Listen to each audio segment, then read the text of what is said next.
guys, it's Dawn Marie here, and I am back with another video this week. Actually, it's going to be an exciting video for me. Exciting and not so exciting, and I'll explain why later.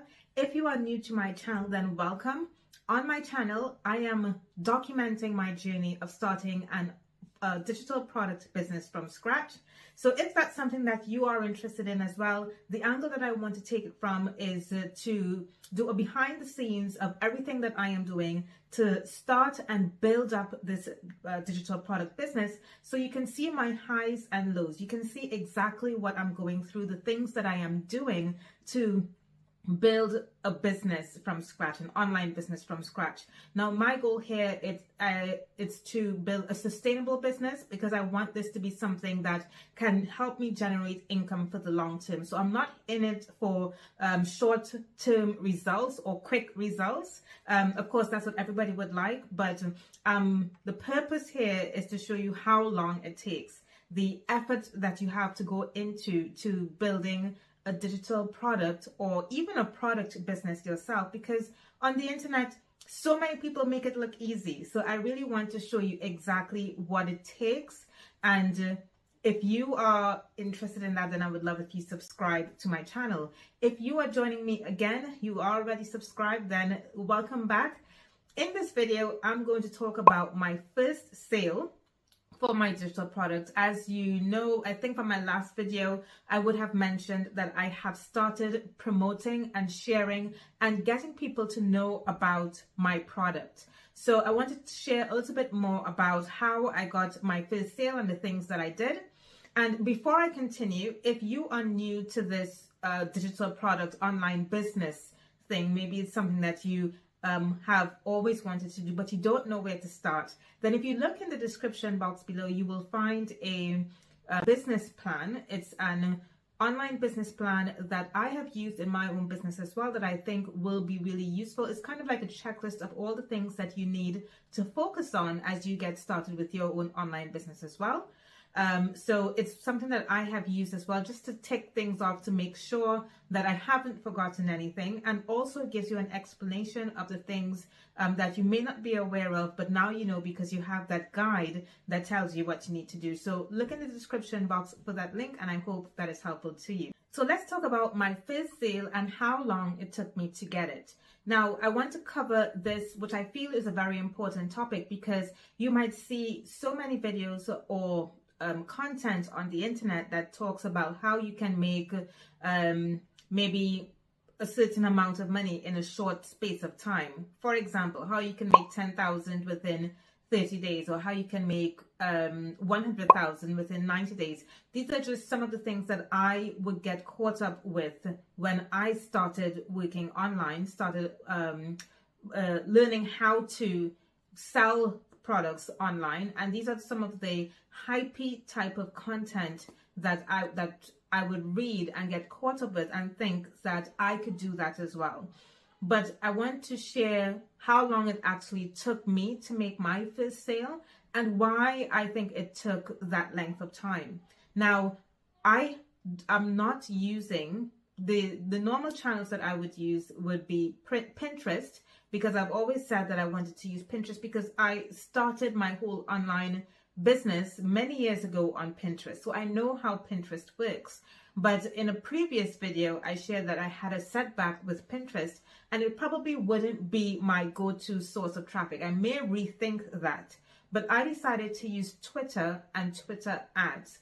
Now, on my social media accounts, I don't have a lot of followers. So on Twitter, I have less than 100 followers.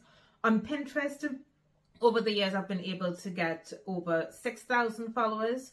And I'm also on TikTok, YouTube, and Instagram. So on TikTok, I have less than 15 followers, and YouTube, I have just about 800 subscribers. But the point and the reason why I'm sharing this with you is because I'm not promoting this product on Pinterest, YouTube, TikTok, or Instagram. I'm actually using Twitter. And if you go to my Twitter account, I only have less than 100 followers. So not a huge following, right? And you would expect that with more people who follow you, you are likely to get sales. But for someone who is building an audience from scratch, what does that timeline look like? For me, I decided to use ads because I know that in order to build up an audience, to build that know, like, and trust, that may take a period of time. And plus, I had to be consistent on that platform to get people to know more about me. So I was able to put some money into ads. My ads ran for just about 5 days, and on the 5th day, that's when I made the sale. So I remember waking up one morning and I saw that I had a sale and I said, great. But what I now needed to do was improve the ad, and I'm actually using the data that I get from those ads to improve the ad, as well as to maybe improve the blog post that I've written, as well as optimizing the sales journey and also the after sales journey for the buyer.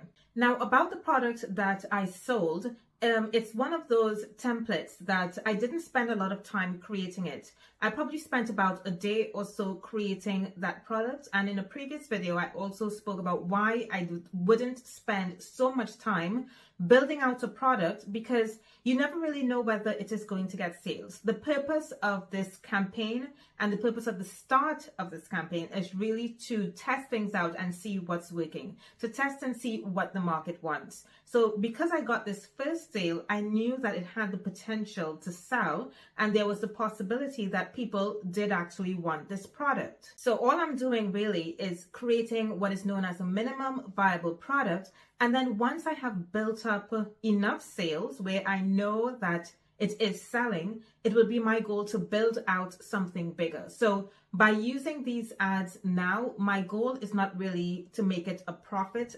immediately, but just to see whether or not it will sell. Now, the strategy that I used to get that first sale was sending traffic to a blog post. So the blog post was in the form of a case study, and then recommending my product within that blog post.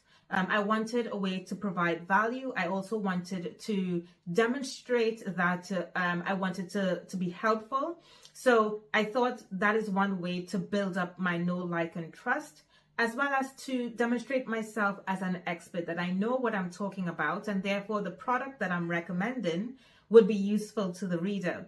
Now, there are many different ways of promoting and selling a product. So for example, I could have instead generated leads, so build an email list and then serve them with selling the product. But I decided to do it this way first because the goal was just to see whether it would sell. What I am thinking of testing, but not now, in the future, is to build an email list and then from there sell the product, maybe as a tripwire, or to sell it within my email to my email subscribers. So I got my first sale. Now, people might think that's great, but here is what actually happened. I actually spent £154 to get this traffic, but the cost of the product, or the amount of money that I sold the product for, was just £9.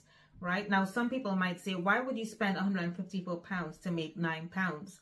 But remember, the goal of this campaign for me isn't really to make it a profit immediately. With any marketing campaign, you are bound to lose money. At least any ad campaign, you are bound to lose money in the start as you try to get enough data to find out what's working and what's not working. So my goal here is to really optimize the campaign, to buy data to help me understand what does the market want out there. So then I am able to test and see what is working. So you will remember that I created 3 minimum viable products. Right now, I am testing 2 of them to seeing which one my audience wants more, with the goal eventually of pushing traffic to that one product. Now, it may be that once I have collected as much data as possible, that I would change my strategy or change the funnel that I'm using so that it's no longer from a blog post to the product, but I could generate leads where I'm building an email list and then recommending the product.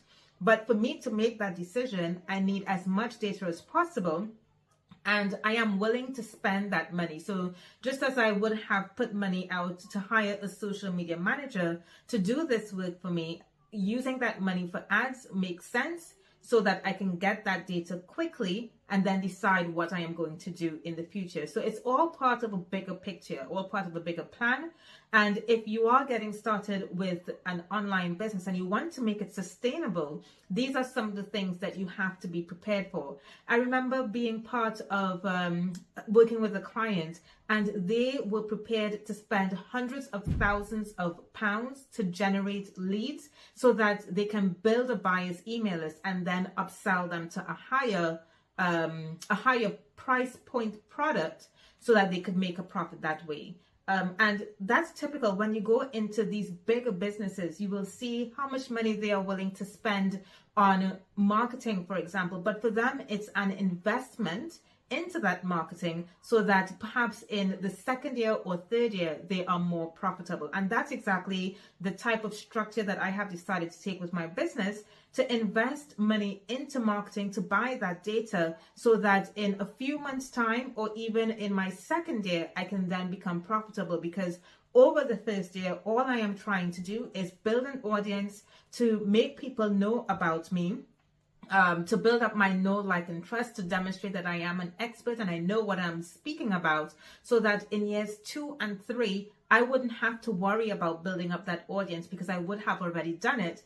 All I can do then is just to retarget that audience I've built, remarket to them, and sell digital products. So there is, like they say, a method to the madness, and that's what I intend to do in my first year of growing this digital product business. So I got my first sale. Okay, great. But now what?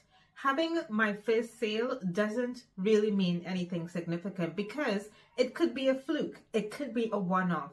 If I were to get multiple sales of that one product, then I know something is working. But just one sale, it could be that more sales will come. So I'm not just going to stop the ad and think that everything is okay. What I'm going to do, or what I'm waiting for now, is to see whether any more products, whether I will get more sales, and that will then demonstrate that actually the product is wanted.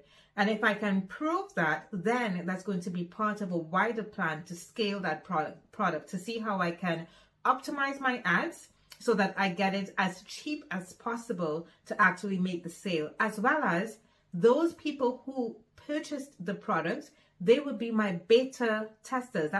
They would be part of my beta group of people that I can then get testimonials from, add it to my sales page, and then even increase the price point with a view to scaling the product. So what am I going to do now? Well, I'm just going to continue running the ads. The ads now have been running for just about 1 week. So I'm going to let it run and allow me to continue getting more data. In the meantime, I'm also improving the ads, making changes, small changes, to see how the audience reacts, because the goal really, I want to make sure that I am increasing my click-through rates to get more people to my website, as well as decreasing the cost of those visitors. So that's what I will be doing by split testing variations of my ads to get it all under a price that I'm willing to pay to help make this entire campaign profitable. Let me know if you have any questions about this process. I will be happy to answer them. And don't forget, if you are just getting started and you want a business plan, a checklist of things that you need to be focusing on as you prepare yourself to launch, then in the description box there is a link to a very simple business plan that I even use to get this business off the ground. That's all for now, guys. Thank you so much for watching my video, and I will see you in the next one. Bye, guys.